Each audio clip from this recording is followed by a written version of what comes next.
Hey guys, this week's video is dedicated to all our holy and sweet brothers and sisters in the land of Israel. We've all seen over the last few weeks the grotesque parades and celebrations during the hostage handovers, the humiliation. This is what evil wants. Evil seeks attention. It wants to say, we are still here. The evil is still here. It wants you to be scared. We've seen this story play out before. In the story of Purim, Haman had all the power in the world, yet it was Mordechai, one Jew not bowing down to him, that drove him crazy. And he thought, I'm not just going to destroy Mordechai, but the entire Jewish nation. But first I'm going to humiliate Mordechai. He wanted to parade Mordechai through the streets of Shushan to humiliate him and then hang him. But we know the end of the story. The whole thing got flipped upside down. It was Haman who was humiliated and ended up on the gallows he built for Mordechai. Purim teaches us that evil wants attention, but we don't have to play along. Maybe we can fight back. Maybe there's a way we can fight back that's a little bit unconventional, with joy. Now you might say that's totally backwards, right? The joy comes only after the salvation. I mean, you need the victory in order to celebrate. But in Judaism, it doesn't work like that. Today is Rosh Chodesh Adar. Today is the first day of the Jewish month of Adar, the happiest month on the Jewish calendar. And in the Musaf, in the Rosh Chodesh prayers, we ask God that this month should be one of joy and happiness. And only after do we ask that this should be a month of salvation and comfort. Because in Judaism, joy is not a reaction to salvation, it's the foundation of salvation. Real joy doesn't come when your life is perfect. Real joy is not when all your problems disappear.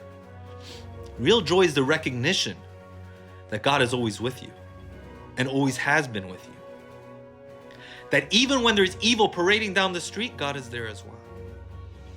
The Purim story is teaching us a powerful lesson, that not just that God will come through at the end, but God was always there right from the beginning.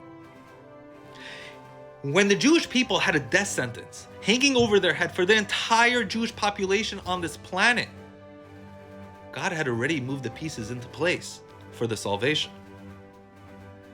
God is not just there at the end, He was there from the beginning.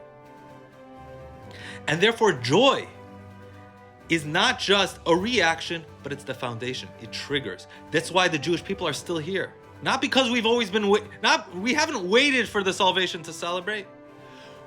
We've triggered salvation with our joy, with our happiness, with living positively and meaningfully.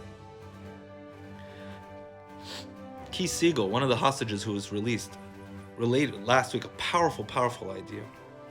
He has a Rochester connection. His brother lives here in Rochester. And he related that he was, totally raised secular. But while he was being held hostage, he would seek any way to connect with God. That's what he was holding on to. He knew one blessing, the hamotzi, the blessing that we make over bread. And every day, when the terrorists would give them this little piece of pita, he would make hamotzi over it. And he said one time there was an Israeli TV show on and it was doing like a restaurant review, and he heard the blessing mizonot. That's a blessing we make over cake and cookies. He had no idea what it was for, but here was another opportunity to connect with God. He started adding that as well. He knew the Shema, the verses of Shema, he would say that as well. Even in the darkest, within the evil, he was seeking ways to connect with God. My friends, we're now entering the month of Adar. We have to add in joy. And God willing, may this be the month where through adding in joy, it actually leads to the ultimate salvation, to the freedom of all our brothers and sisters all around the world, with the blessing, with the ultimate salvation of Mashiach finally, and we'll all return to the Holy Land. Shabbat Shalom.